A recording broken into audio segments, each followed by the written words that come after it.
Por que Deus não destruiu Satanás? Deus é santo, justo e odeia o mal. No entanto, por que Satanás ainda está vivo? Por que ele permite que seu maior inimigo continue existindo e causando sofrimento no mundo? O Senhor é todo-poderoso e poderia tê-lo feito desaparecer com apenas uma palavra, mas não o fez. Ele o deixou viver. Por quê? Abordaremos essa mesma questão. A resposta não é simples, mas está claramente encontrada na Bíblia. Hoje você aprenderá por que Deus não eliminou Satanás ou os anjos caídos e obterá uma visão profunda do plano eterno de Deus. Antes de se tornar inimigo de Deus, Satanás era um anjo, mas não um anjo qualquer. Deus desejava fazer algo extraordinário e de sua infinita sabedoria e amor, ele criou Lúcifer, a estrela da manhã. Seu nome significa portador de luz. Ele era um querubim, um dos seres celestiais mais próximos da presença de Deus. Lúcifer não era apenas belo. Ele era o líder que todos os outros anjos seguiam, adornado com pedras preciosas. Ele transbordava de sabedoria e irradiava glória. Deus não havia criado o mal, mas a perfeição. Lúcifer foi feito para espelhar a glória divina de Deus. No entanto, algo aconteceu dentro dele. Um pensamento criou raízes em seu coração. Orgulho. Cego por seu próprio esplendor, Lúcifer permitiu que esse orgulho o consumisse. O que antes fora seu maior dom, tornou-se sua queda. A beleza que todos admiravam, tornou-se a fonte de sua ruína. E sua fome por glória gradualmente o consumiu. Esse desejo mudou tudo. Onde antes havia luz, a escuridão lentamente começou a se espalhar. Não era mais suficiente para Lúcifer adorar e servir a Deus. Uma ambição desenfreada nasceu dentro dele. Ele ansiava por ser adorado. Ele desejou elevar-se ao lugar de Deus, ou até mais alto, e disse: "Subirei ao céu. Exaltarei o meu trono acima das estrelas de Deus, serei semelhante ao Altíssimo." Isaías 14, 13 e 14. Lúcifer não mais buscava servir. Ele começou a desejar adoração. Não mais desejava refletir a glória de Deus. Ele ansiava pela sua própria. Esse foi o momento em que o equilíbrio foi quebrado. Lúcifer deixou de ser um servo e tornou-se um rebelde, e ele não agiu sozinho. Ele convenceu 1/3 dos anjos a se juntarem à sua causa. Seres criados para a adoração agora se rebelavam contra seu Criador, e assim começou a rebelião. Isso não era uma guerra simbólica, era real, espiritual, final. Mas não se engane, esta não era uma batalha entre iguais. Há um equívoco repetido tantas vezes que muitas pessoas aceitam sem questionar. A imagem de uma luta eterna entre o bem e o mal, como se Deus e Satanás se enfrentassem em pé de igualdade, luz contra escuridão, céu contra inferno. Mas deixe-me compartilhar algo que a Bíblia deixa cristalino. Deus não tem rival. Não há ser, nem na terra, nem no céu, que possa se igualar ao Criador. Deus não está em guerra para determinar se ele vence. Ele já venceu. O falso equilíbrio entre o bem e o mal não é bíblico. É uma distorção que se originou da filosofia, filmes e contação de histórias humanas, mas não do reino de Deus. Satanás não é o lado sombrio que equilibra alguma escala cósmica. Ele não é igual em poder, nem em autoridade, nem em glória. Ele é um ser criado, e nenhuma criatura pode se comparar ao seu Criador. Quando Lúcifer se rebelou, ele não se tornou um rival digno de Deus. Em vez disso, ele se tornou um inimigo, já derrotado desde o momento em que se afastou da luz. A guerra no céu e o momento designado para Lúcifer estão selados e registrados no livro do Apocalipse. E houve guerra no céu. Miguel e os seus anjos batalhavam contra o dragão. E o dragão e os seus anjos batalhavam. Apocalipse 12, 7. Satanás não vem sozinho. Ele chega com um exército de anjos caídos, mas firme contra ele está o defensor do reino, Miguel Arcanjo. guerreiro da fidelidade, comandante dos exércitos de Deus e guardião do povo santo. E quando a rebelião eclode, Miguel se levanta com sua espada flamejante erguida. Ele convoca as hostes celestiais para defender o reino dos céus. Legiões de anjos fiéis se alinham atrás de seu líder, prontos para a batalha mais decisiva de todas. E o resultado já está escrito. Mas não prevaleceram, nem mais o seu lugar se achou nos céus. E foi precipitado o grande dragão, a antiga serpente chamada o Diabo, e Satanás, que engana todo o mundo. Ele foi precipitado na terra, e os seus anjos foram lançados com ele. Apocalipse 12, 8, 9. Satanás é derrotado, junto com ele todos os anjos que o seguiram. Lúcifer nunca teve chance contra o Criador. O acusador foi expulso, e todo anjo que se aliou a ele perdeu seu lugar no céu. Deus não lutou, Deus não pisou no campo de batalha. Foram os anjos leais, liderados por Miguel, que executaram seu comando. Isso nos diz muito. Deus nem precisa se mover para derrotar Satanás. Esse foi o julgamento inicial deles: exílio. Expulsos do reino celestial, eles desceram à terra, e com ele caíram os anjos caídos. Aqueles que antes brilhavam intensamente na presença de Deus, agora caminham na escuridão, determinados a arrastar a humanidade com eles. Lúcifer agora seria chamado Satanás, o inimigo. No entanto, muitas vezes falamos de Satanás, demônios e anjos caídos como se fossem o mesmo ser, mas não são. A Bíblia distingue claramente entre eles, e nós também deveríamos. Quem exatamente são os anjos caídos? São anjos que antes estavam na presença de Deus. Foram criados em glória. Habitavam no céu e se juntaram à rebelião liderada por Lúcifer. E quando ele caiu, eles caíram junto com ele. Eles não perderam sua natureza espiritual, nem sua inteligência ou capacidade de agir. O que perderam foi seu lugar no reino de Deus. Mas preste atenção, eles não se tornaram demônios. Então, quem são os demônios? A Bíblia não define explicitamente sua origem. No entanto, uma coisa permanece clara: demônios são espíritos desencarnados. São seres impuros que não pertencem nem ao céu nem à terra. Eles não têm corpo, mas continuamente buscam um.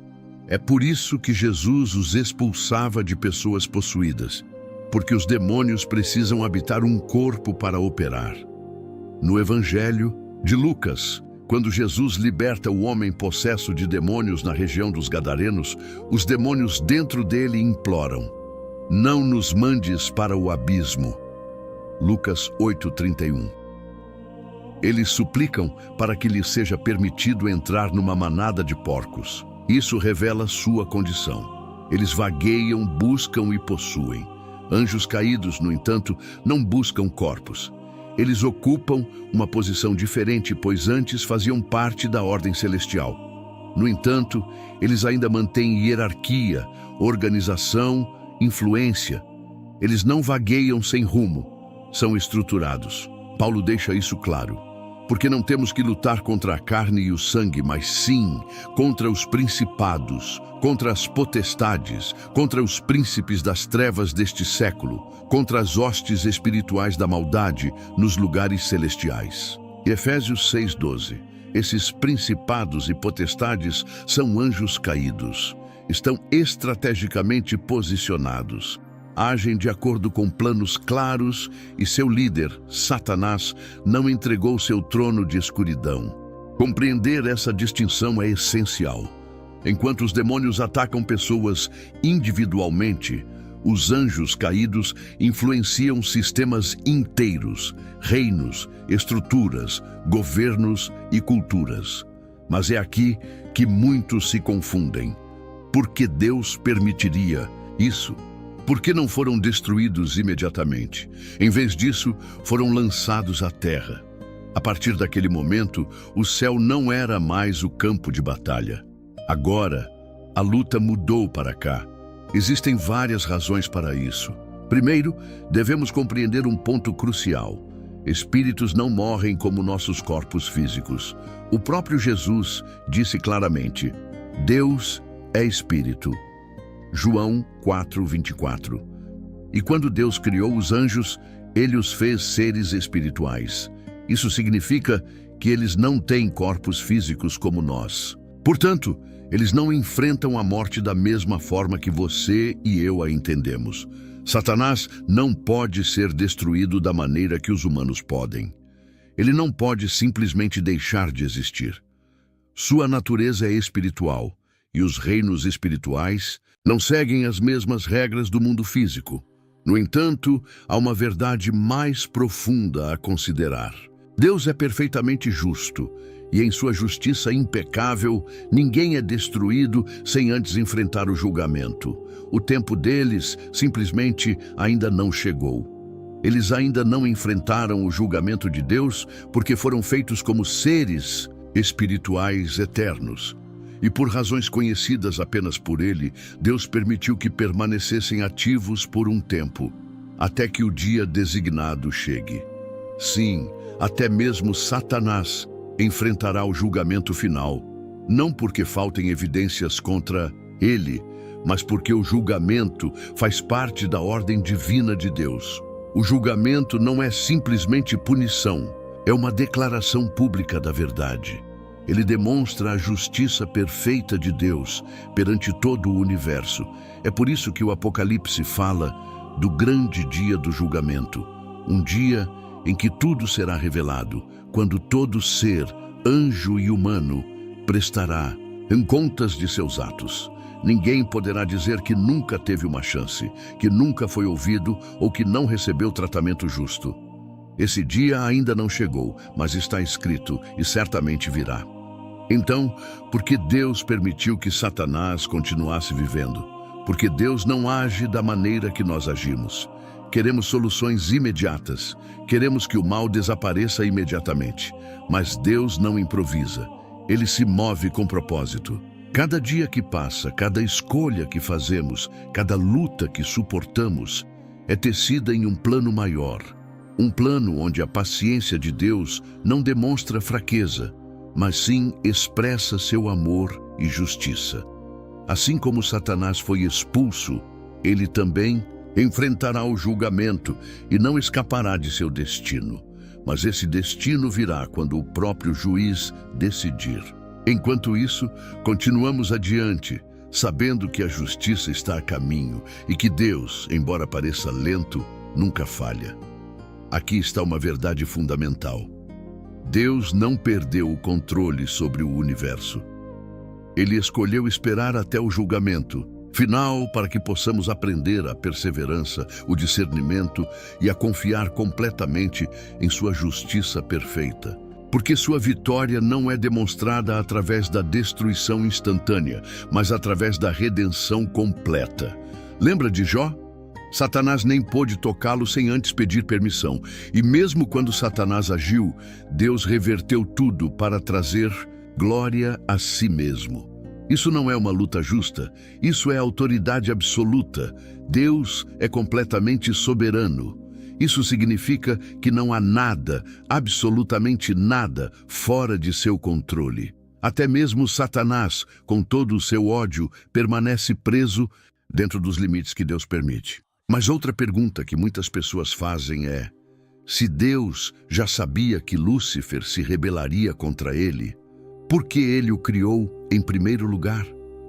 Há algo que Deus valoriza mais do que a obediência forçada. Algo que ele colocou em todas as suas criaturas, mesmo aquelas que se desviaram mais dele: a liberdade de escolher. O livre-arbítrio não é uma desculpa para pecar. É uma marca do amor divino. Deus não criou máquinas.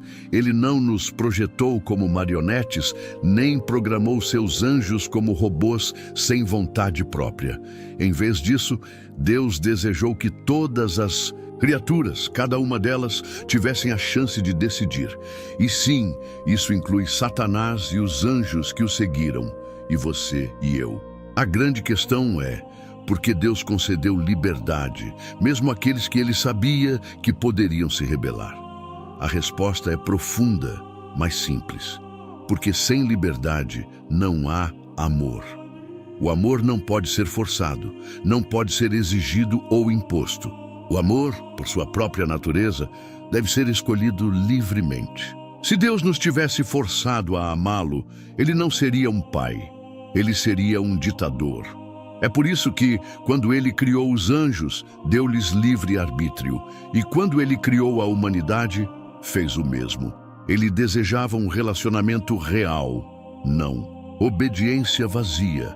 Sim, isso significava arriscar que alguém escolhesse se afastar, dizer não ao Criador.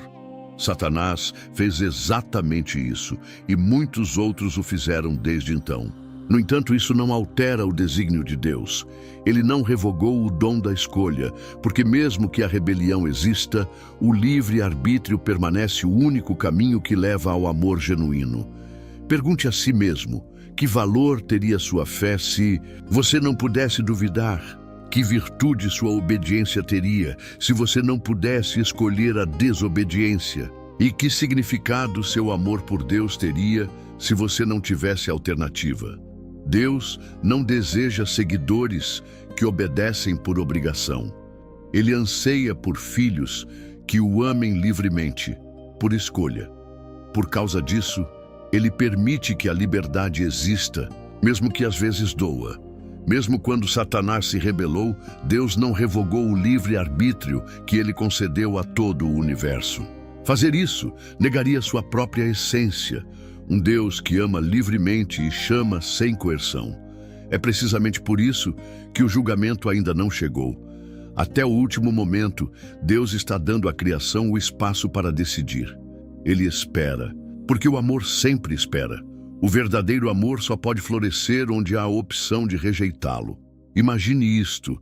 Deus dá livre arbítrio aos seus seres criados, mas quando um o usa para a rebelião, Deus imediatamente o destrói. Isso seria justo? Corresponderia ao seu caráter? Agora nos aproximamos de uma das questões mais delicadas sobre este tema. Deus pode tirar algo que ele mesmo deu? O poder de escolher? O livre-arbítrio não é uma mera nota de rodapé teológica, está no cerne do plano de Deus. Se Deus tivesse destruído Satanás logo após sua escolha, ele, em termos práticos, anularia a liberdade que ele mesmo concedera. Seria como dizer, você é livre, mas se não fizer exatamente o que eu quero, você morre instantaneamente. Isso não é liberdade real. Isso é manipulação disfarçada de escolha. É aqui que muitos tropeçam. Eles esperam que Deus se comporte como um juiz humano, punição rápida, justiça instantânea, problema resolvido. Mas Deus não pensa da maneira que nós pensamos. Sua justiça não é impulsiva. Sua santidade não responde em desespero. Deus não pune por capricho. Ele julga com propósito. É por isso que ele não destruiu Satanás nem os anjos que se rebelaram. Fazer isso teria removido a própria possibilidade de que o livre-arbítrio significasse algo. Qual o sentido de dar liberdade se toda escolha errada leva à destruição imediata? Deus respeita até mesmo as escolhas que o ofendem. Isso não significa que ele as aprova. Significa simplesmente que ele permanece fiel ao seu desígnio. Este é um dos mistérios mais difíceis de compreender. A liberdade que Deus concede também pode levar ao caos. No entanto, ele continua a concedê-la, porque seu amor não busca controlar você. Ele busca transformar você. E a verdadeira transformação só pode acontecer quando você escolhe a Deus por convicção, não por medo. Se Deus tivesse destruído Satanás imediatamente, o restante da criação não teria aprendido nada. Haveria medo, mas não lealdade. Obediência, mas não amor. A punição instantânea teria produzido silêncio, não santidade. Obediência forçada, mas não redenção. E Deus não quer um céu cheio de seres que obedecem por medo. Ele deseja um reino cheio de filhos transformados pela graça. Depois de tudo o que vimos, depois de entender por que Satanás ainda está vivo, por que Deus não o destruiu imediatamente e por que tudo serve a um propósito maior, uma verdade deve permanecer em seu coração. A vitória já foi escrita. Não estamos esperando para ver se Deus vence. Deus já venceu. Na cruz, Jesus não apenas conquistou o pecado, ele derrotou o inimigo. Isso significa que Satanás já foi vencido. Ele está simplesmente aguardando sua sentença final. O mundo pode parecer sombrio, o mal pode parecer poderoso, mas tudo isso é temporário. Nada disso muda o resultado. Cristo reina, seu trono nunca vacila, sua promessa nunca falha, e você, se estiver nele, compartilha plenamente dessa vitória, não como espectador, mas como herdeiro, como seu filho, como parte do corpo de Cristo, que permanece firme enquanto o inimigo cai. O que começou com uma pergunta, por que Deus não destrói Satanás, nos levou a descobrir uma verdade ainda maior. Deus não destruiu o inimigo porque ele tinha um plano que revela seu amor, sua paciência, sua justiça e sua autoridade absoluta. E esse plano ainda não terminou. O julgamento virá, a restauração será completa, o reino de Deus será estabelecido para sempre e toda lágrima será enxugada. Não haverá mais morte, nem choro, nem dor, porque o que Deus começou, Ele terminará, e Ele terminará em vitória. Amém. Se este vídeo ajudou você a entender o plano de Deus, clique em curtir para que ele possa alcançar outros crentes. E lembre-se de compartilhá-lo com aqueles que você ama. Que Deus abençoe você e sua família